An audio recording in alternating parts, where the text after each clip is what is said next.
কথা শুনবো না। তুই টাকা দিবি কি না বল। আমি টাকা কোথায় পাবো? যা টাকা ছিল সব তো তুমি মদ গিলে পড়ে ফেলিস।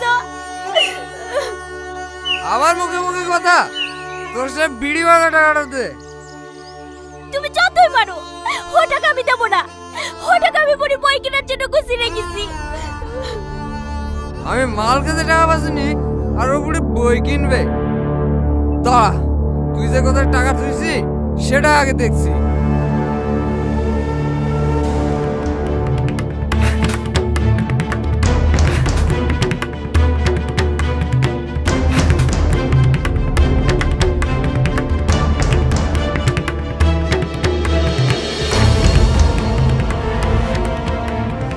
এই তো টাকা দিবিনি বলে।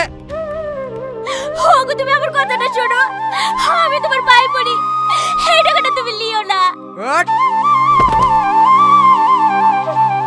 ওঠো মামি, তোমার লাগেনি তো? তোকে আর আমি হয়তো পড়াইতে পারবো না রে মা। আমি তোমাকে বারবার বলি যে তুমি আমার লাগি না এইভাবে মার খাইও না, তুমি তোমার কোনো কথা শোনো না। পারে তোকে এইসব নিয়ে চিন্তা করতে হবে না, তুই শুধু মন দিয়ে পড়াশোনা কর। ঠিক আছে লেও, এখন ঘরে চলো। জানিস মা, তোর মাকে আমি মৃত্যুশয্যায় কথা দিয়েছিলাম যে যত কষ্ট হোক তোকে আমি মানুষের মতো মানুষ করে তুলবো। ওসব কথা এখন থাক, তোমাকে বলছি নি, চলো ঘরে চলো।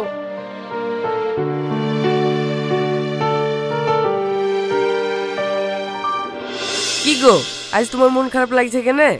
মন খারাপ কোথায়, এই তো কথা বলছি। না কি হয়েছে বলো, তোমার মামা আবার অশান্তি করছে নাকি? কি বলবো বলো, আমার বই কেনার জন্য মামি যে টাকাগুলো রেখেছিল সেইগুলো নিয়ে মামা জুয়া খেলতে গিয়েছে। আমার আর ভালো লাগছে না জানো, মাঝে মাঝে মনে হয় এই দুনিয়া ছেড়ে চলে যায়। একদম চুপ, এরকম কথা আর কখনো বলবা না। সত্যি আমার আর ভালো লাগছে না। আর কটা দিন অপেক্ষা করো, তারপরে তোমাকে আমার বাড়ি বউ করে লাইব।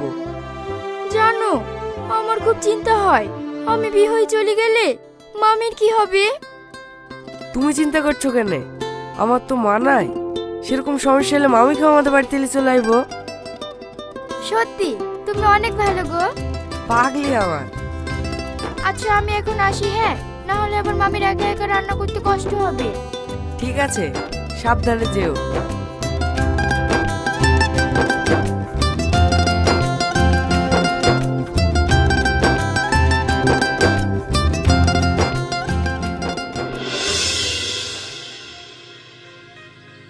কি রে, ঘরে বসে সব কি করছি?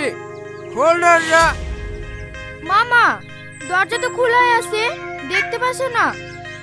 দেখবে কি করে, কাদের কি বাড়িতে ঢুকছে যে? চুপ কর, তাড়াতাড়ি টাকা ফেল। আমার কাছে টাকার গাছ আছে নাকি যে তুমি বারবার চাইলেই দিয়ে দেবো? টাকা নাই তো কি হয়েছে, সেই শোনা মালাটা দে।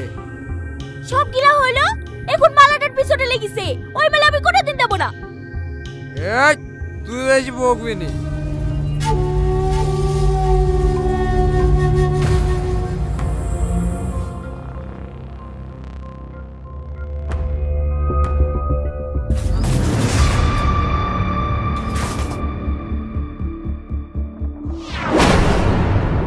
এই তো মালা, তুই বলে মালা দিবি নি?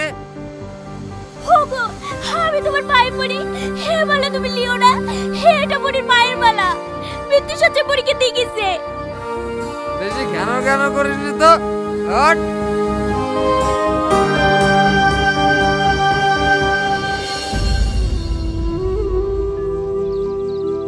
কিরে সেলিম, মুখ বেজার করে বসি কেনে, আজ যাবে নি? না রে ভাই, মাল করি সব শেষ, কিলি খেলতে যাব।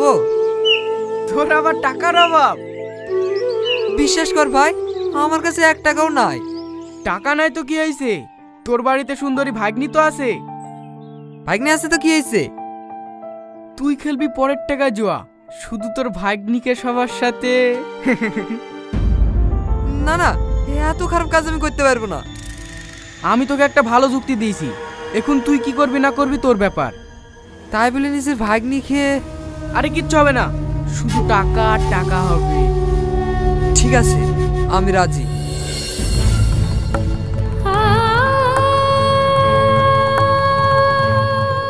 এই সালমা, তাড়াতাড়ি ব্যাগ গোছা। কেন মামি, কি হয়েছে? তুই তাড়াতাড়ি এই বাড়ি থেকে পালিয়ে চ। তোর মামার মানুষ নাই, পশু হয়ে গেছে।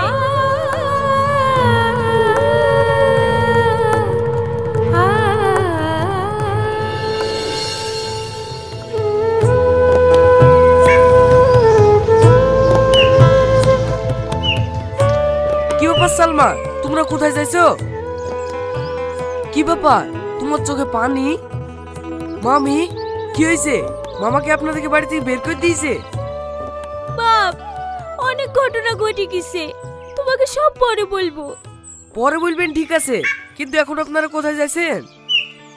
জানি না গো, দু চোখ যেদিকে যাবে আমি আর মামি সেদিকে যাব। ঠিক আছে সালমা, গাড়িতে বসো। মামি উঠুন। কিন্তু কোনো কিন্তু নয়, আজ থেকে আপনারা আমার বাড়িতেই থাকবেন।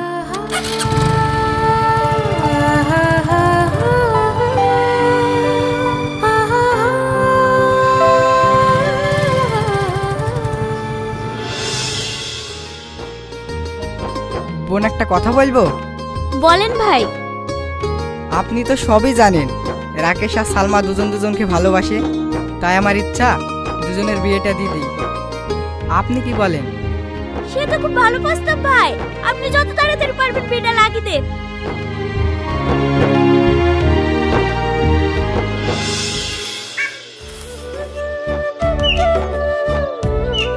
এই সালমা, দেখি দেখি, এই মালা তুই কোথায় পেলি? এটা কাল বাসর রাতে তোমার জামাই আমাকে উপহার দিয়েছে। রাকেশ, ও রাকেশ, কিছু বলছেন মামি? এই মালাটা তুমি কোথায় পেয়েছো বাপ? সে কথা আর বললে না বোন, এক মাতাল মাসখানিক আগে আমার কাছে মালাটা বিক্রি করেছে। আমি দেখছি খাঁটি সোনা, তাই আর বিক্রি করিনি, সেলির বললে কি থুই দিছি। একই বলে ভাগ্য, তুই তোর মায়ের গলার মালা পেয়ে গেছিস রে মা। মায়ের মালা মানে? সালমার মা মরার সময় এই মালাটা আমাকে দিয়ে গেছিল, জানে ওর বিয়ের সময় ওর গলায় মালাটা পরিয়ে দিতে পারি। কিন্তু আমার পোড়া কপাল, এই মালাটা আমি আগলিয়ে রাখতে পারিনি। ভাই, আমি আপনার কাছে সারা জীবন ঋণী হয়ে থাকবো।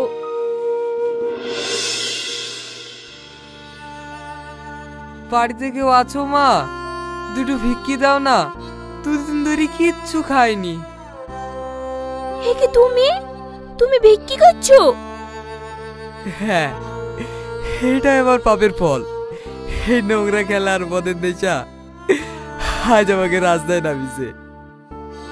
আমি তোদেরকে অনেক অত্যাচার করেছি রে মা, পারলে আমাকে ক্ষমা করে দিস। দাঁড়ান মামা, আপনি কোথায় যাচ্ছেন? তোমাদের এই সুখের সংসার ছেড়ে অনেক দূরে চলে যাচ্ছি বাপ, অনেক দূরে চলে যাচ্ছি।